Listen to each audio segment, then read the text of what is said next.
Hello, thank you so much for your very warm welcome. I want to say how delighted I am to be here to speak to you today. I want to thank Peter, who very kindly asked me to speak, and Wendy and Connor and Paul for putting on such a great couple of days, and of course everybody else who's been involved.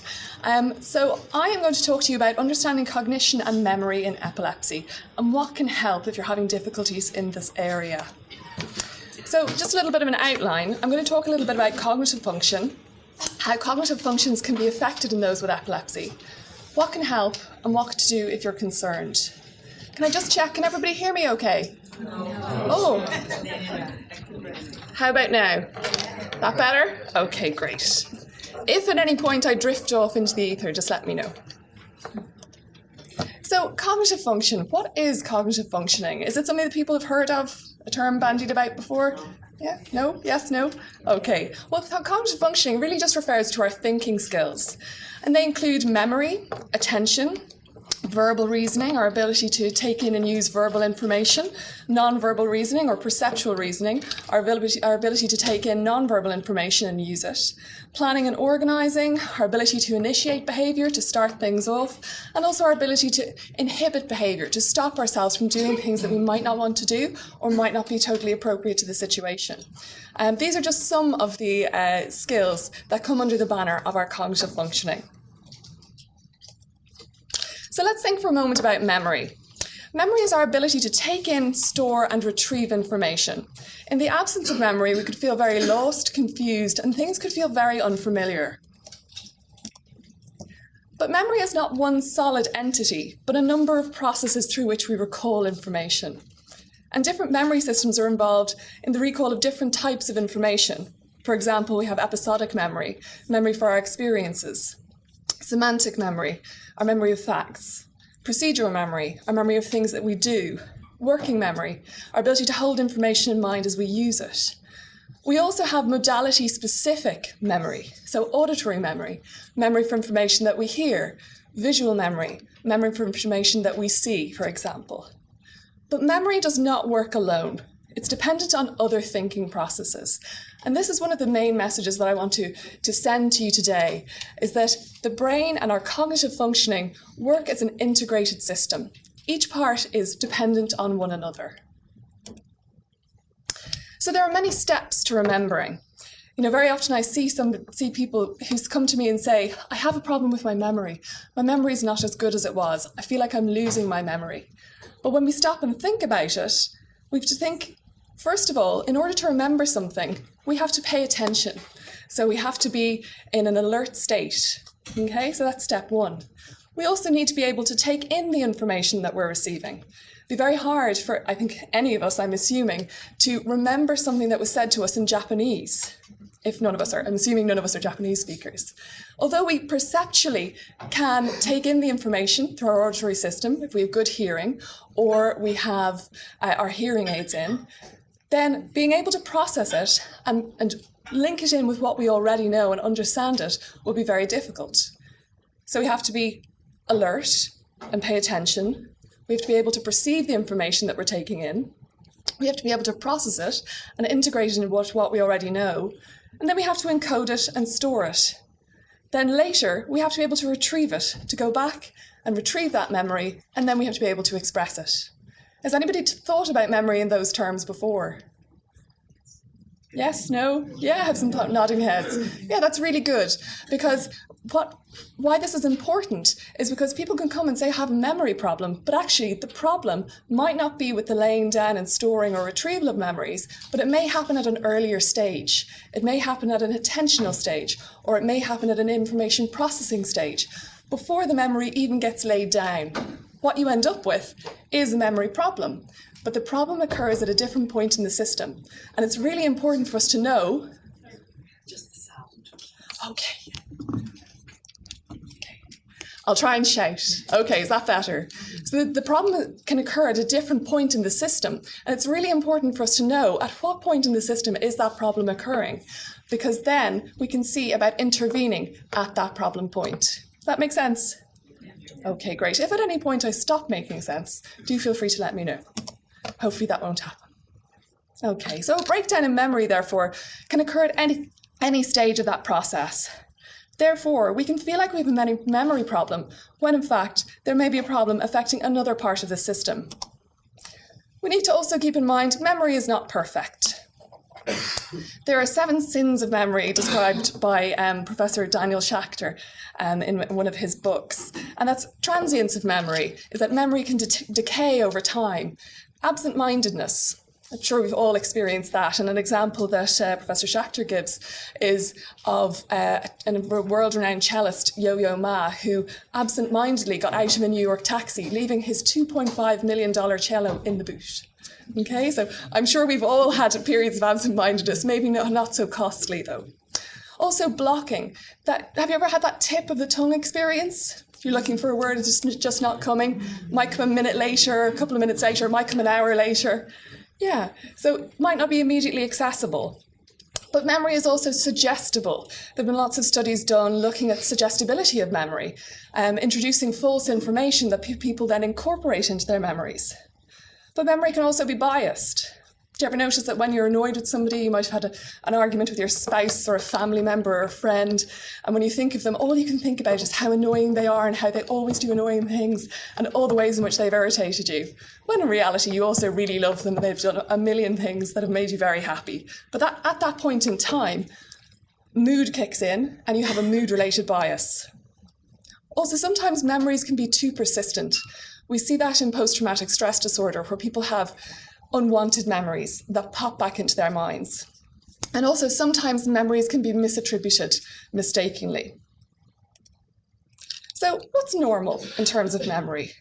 Well, sometimes forgetting names or dates in the short term, making occasional errors when dealing with complex information, such as balancing a checkbook or doing your home accounts, things like that. Needing someone to help you learn through new tasks, such as programming a new TV, learning how to use a new mobile phone, things like that. Confusing the day or the date or realising it later. Some would say that if you're on holidays, then you're doing it right. Doing your holiday right, you should lose complete concept of time. But in an everyday, sometimes we can think, oh, it's the 7th, but actually no, it's the 8th today. Sometimes not being able to find the right word, that tip of the tongue experience that I described. Also misplacing things from time to time, feeling wary of work or social obligations, and making a bad decision now and again. Do any of these look familiar to anybody? Yeah, absolutely. Memory is not perfect, and that's something that we need to hold in mind. But what are changes beyond the norm? Well, sometimes people get a little bit more concerned about their memory when they come to me and say, that their memory difficulties are disrupting their everyday life. If they feel the confusion in familiar places, perhaps confusing the time period that we're in, having significant difficulties with words or writing, difficulty joining in conversations, misplacing unusual things, all of a sudden the kettle goes in the fridge, forgetting where we are and how we got there, all of a sudden thinking that we've just arrived at a certain place and time, finding difficulty in familiar tasks such as cooking or driving to familiar places. Sometimes unusual behaviour. Family members might say to me, Tony was very independent all the time and now he kind of just follows me around the house and asks me what to do. Also, difficulty recalling the rules of a favourite game. And actually, in that regard, I did meet a gentleman who, one of the warning signs for his family were that his golf buddies were coming back and saying, John's just not scoring the cards right. And they were a little bit concerned about their memory. But we also have to hold in mind that maybe John's scoring the cards just to his own advantage. So how about other thinking functions? So memory is something that often brings people to my door, brings people to our memory clinic and our neurocognitive clinic. People say, there's something wrong with my memory. But other thinking functions can often be affected, such as attention, our ability to focus in and zone in on certain stimuli, certain information in our environment, or our ability to divide our attention, to be able to do 2 things at one time. Our information processing, our ability to process information, kind of like we think about a computer, being able to take in information and process it and understand it and integrate it into what we already know. Language, our ability to use our language receptively, to understand it, so taking language in when somebody says something to us, but also expressively, to be able to express ourselves, using the words that we want when we want. Also, frontal executive functioning. Is that something that people are familiar with? Okay, frontal executive functioning refers to the functions of the frontal lobe of the brain, okay? And that's where the frontal piece comes from. Now, the frontal lobe of the brain, I'll talk about a little bit further, but it's kind of like the CEO. It's the big boss of the brain. So that has a number of functions. So that allows us to switch between tasks, to kickstart ourselves and get ourselves initiated and start off behaviours and tasks. It also helps us to stop doing things that we don't want to do, amongst many other functions. So that's very important. And all of these functions, including others, rely on one another, and they're often interrelated. And if there's a problem in the system, this can cause a problem in one or more areas of our thinking functions. So when damage occurs to different parts of the brain, that can lead to difficulties in different areas of cognitive functioning, because different areas of the brain are responsible for different cognitive functions. Okay? But also, because the brain works as an integrated system, if damage occurs to one area, it can have a knock-on effect to other areas to which it's connected. Does that make sense? So damage between related areas can cause difficulties also. But the brain is also linked to other systems, and this is really important to keep in mind. So in terms of our brain health and our psychological health, our physical health is also important, and our environmental context. So the brain, as I mentioned, has specific functions in specific areas, but there's also the global functioning, how it works as a unit, and then how it works in networks. So brain function depends on the integration of specific brain areas to work as a system within a healthy body. So how about thinking functions in epilepsy? Thinking functions in epilepsy and how they might be affected by epilepsy are dependent on a number of factors.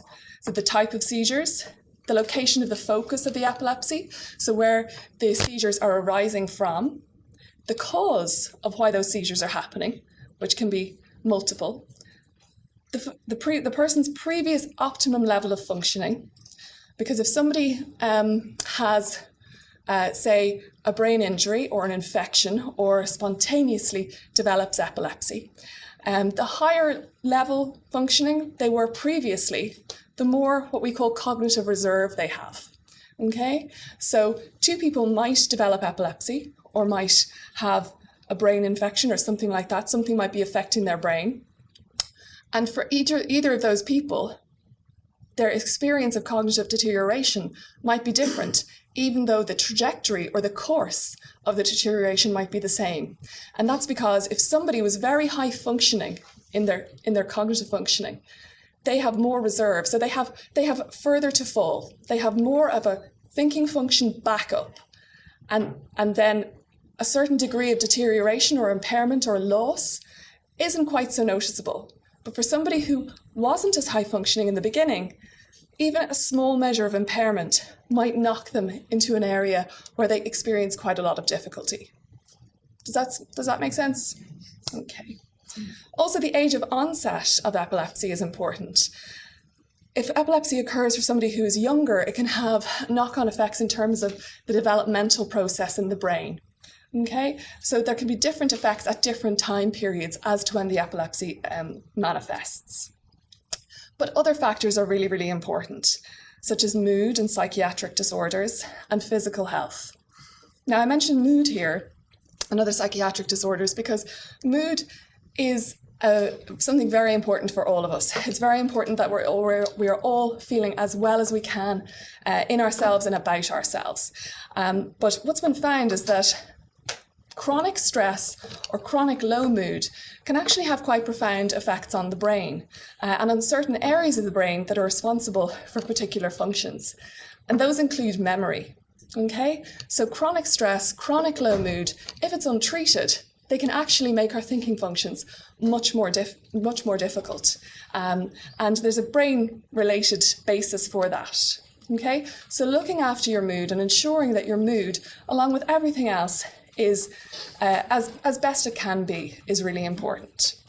And I think that's something important to point out to you right now as well, is that the best of ourselves is all that we can be at any point in time.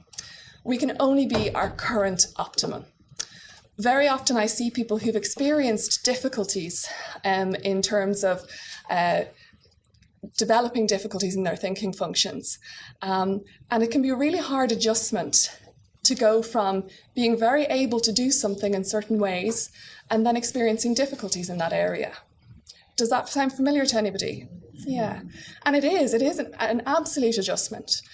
But very often when I see people, they say, well, 5 years ago, I was able to do this, and I was able to multitask, and I was able to go out to work, and I was able to rush around, and then I come home and mind the kids. And now it's just really hard to do any of that, any one of those things. It's only very natural for us to compare ourselves to what we perceive to be our best self, our best at one point in time. But as things change, there's a need to find a new optimum, because you will have a new optimum right now. And there's lots of things that I'll further discuss that can help you to be at this optimum at the moment. But understanding that new optimum is really, really important. So let's think about reasons for cognitive decline in epilepsy. Well, it's been suggested that there's been a shared pathogenesis. So there's problematic functioning in terms of the brain that means that seizures arise, but also cognitive deterioration develops, such as disconnection between neurons. There's also discussion of seizures leading to acquired cognitive difficulties, and also medications.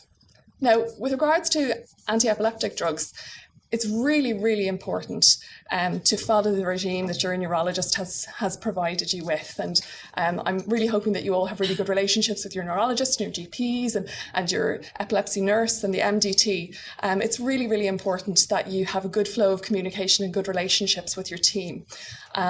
Because if we look back at the previous point, in terms of the AEDs, the epilepsy medications, it's so important to have your seizures controlled, because those seizures might be contributing to the cognitive difficulties. There are also other medications that you might take for other reasons that have some dampening effects on cognition. So it's really important to be able to have those conversations with your team and be able to look at your medications, just so that is also optimized. But taking your medications is incredibly important.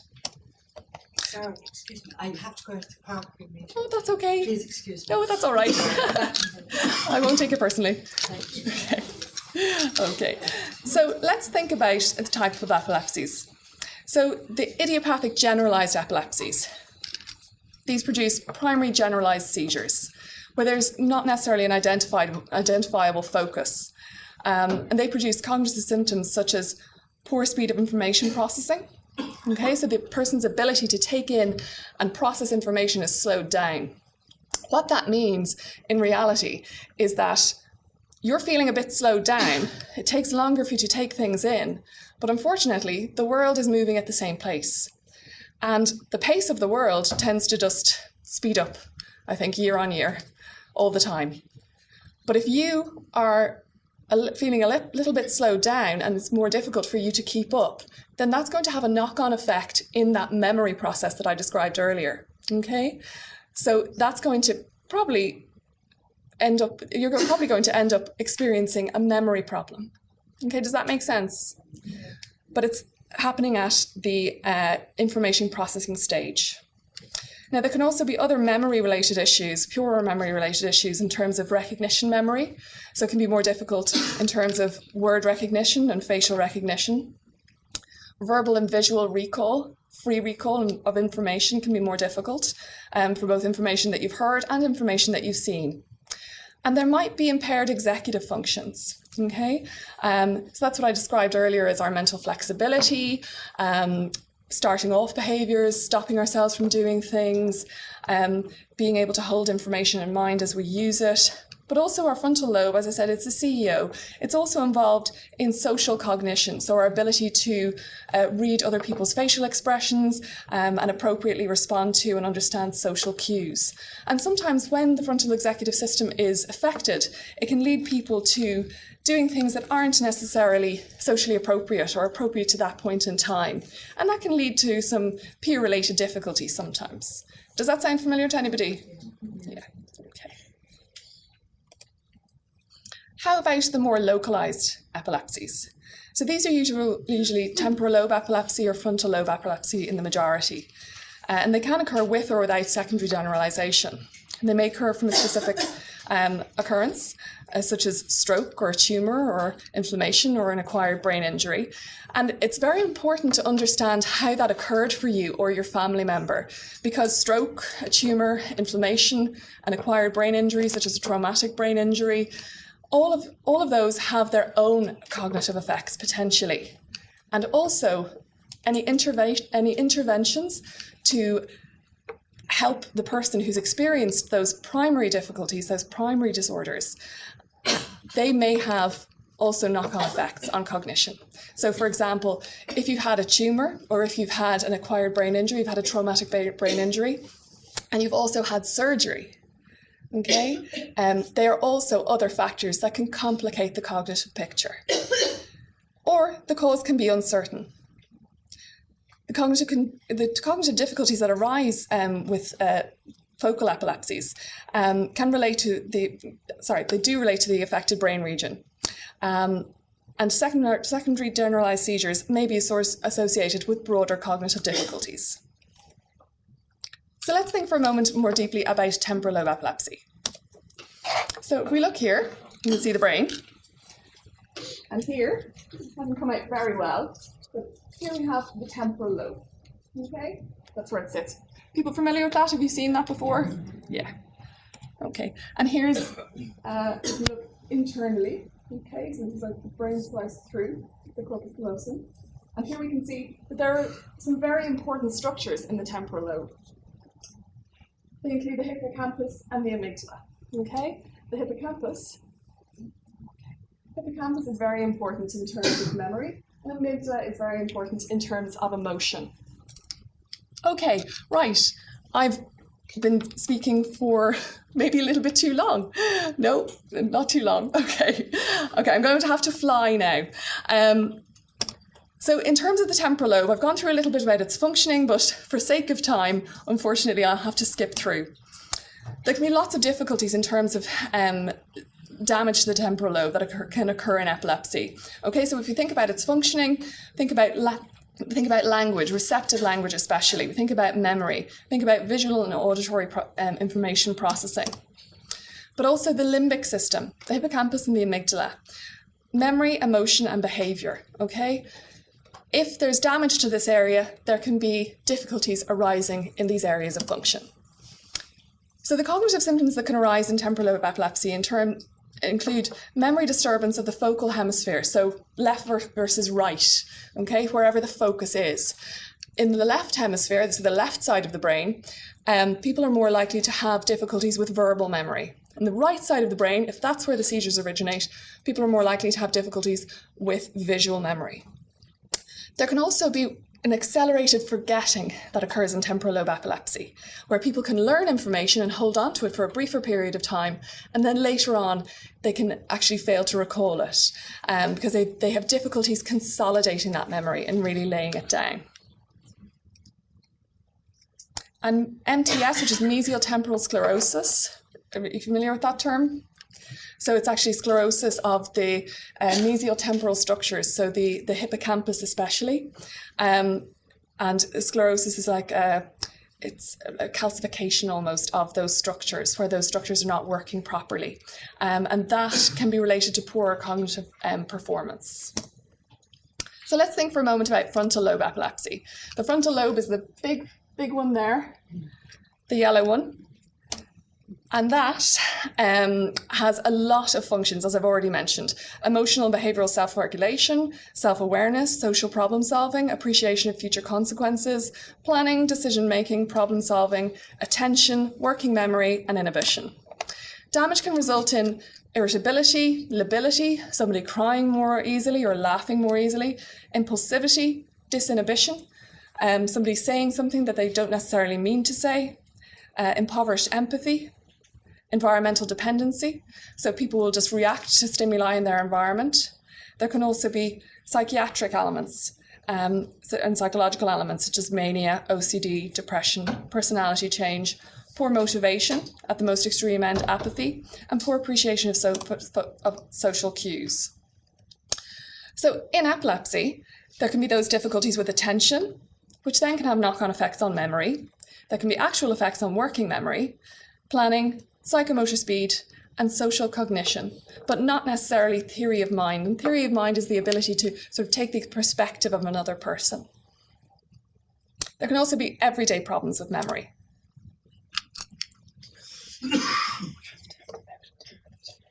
Okay. Yeah, I've got it. Okay, so we're a little bit late to start, sorry, so I'll try and be as quick as possible, but I really want to get through this, because is this making sense to you? Is it feeling relevant to you? Okay, so what I'm about to do is just try and get through as much as possible, because I want to get to, and I'll try and skip ahead, to what can help on an everyday basis. Does that sound good? Yeah. Okay. Well, here we are. What can help? Isn't that good?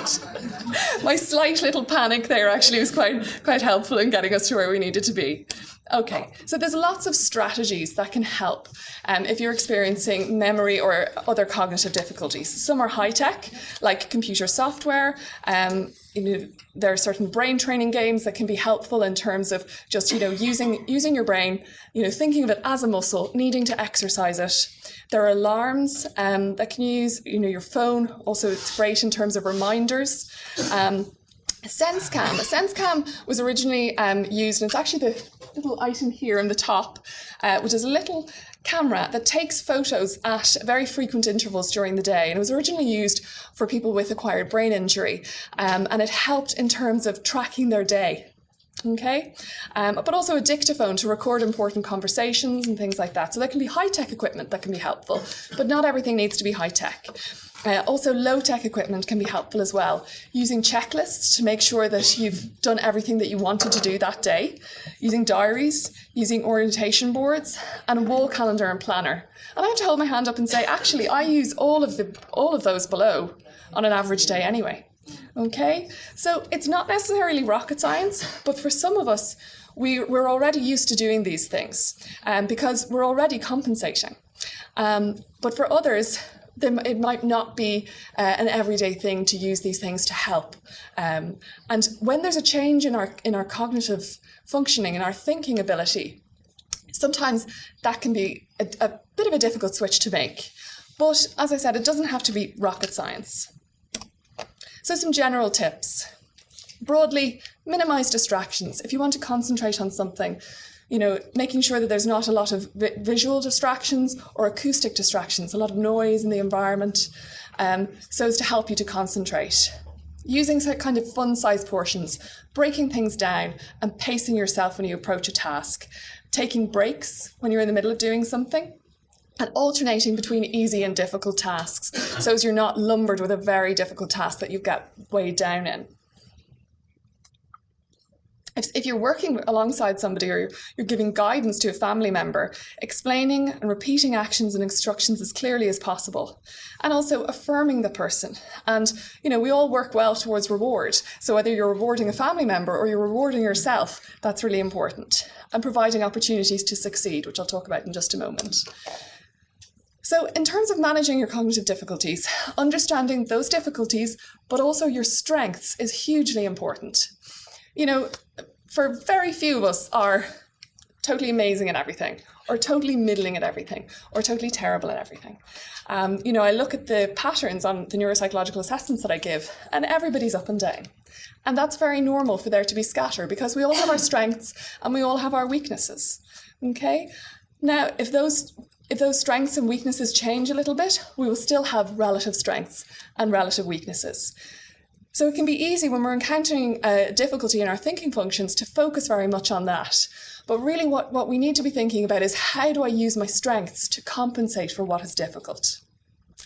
So there's some things that we can do. So we can re-establish direct skills through direct retraining, but mainly we're looking at compensatory strategies and external aids. So for example, attention. If you're finding that you're having difficulty with attention, minimize those distractions. Talk yourself through the task. What should I be doing now? Trying to help yourself to focus. Discover the best time of day for you to work. Are you a morning person or are you a night owl? Plan a schedule of activities, set deadlines, and do one thing at a time to help you concentrate. Structure the task within a set time frame. Take frequent breaks, use incentives, don't rush things, and then check over things for errors. If you're a family member and you're helping your family member who is struggling with attention, before you say something important, cue them. Ensure that you have their attention before proceeding. Tell them, I'm actually going to tell you something very important now. Be in a quiet room. Don't have the radio on or the kids running around. If you're going to have an important conversation, or if you're going to do important work, such as looking at bills or legal documents or things like that. So cue what you're saying is important and they need to listen. Not everybody might like to hear that. But keep instructions as simple and as direct as they need to be. If your family member experiences slowed processing, speak more slowly. Give them time to take it in. And I don't mean slow down the sentence, but give them the sentence and then pause. Very often we kind of speak very rapidly, and as I'm doing right now, I'm giving a lot of information. But actually, allowing the person just a few extra moments to process that sentence can really be helpful. Encourage retelling if you've given an instruction. Say, okay, so what did I ask you to do? Just to make sure that things have come across correctly. And cueing to write down information, providing a quiet area for work that's challenging, and giving advanced warning and preparation time prior to changing activity. In terms of memory, external memory strategies include using a diary for appointments, noting in the day's events, for a weekly schedule of events, and to-do lists into time slots. So you can use a diary in different ways. You can use a diary in order to remind yourself of when things are going to happen.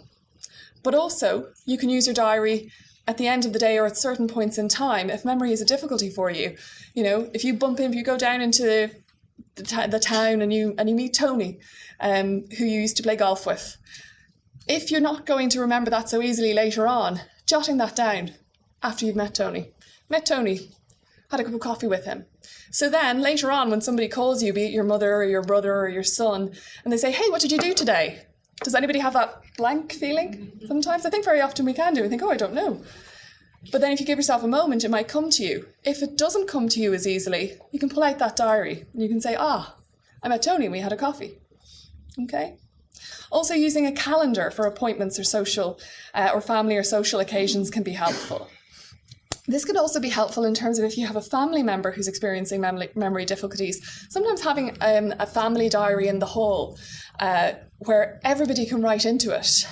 So you can say, Barbara's gone to the cinema back at 11, okay?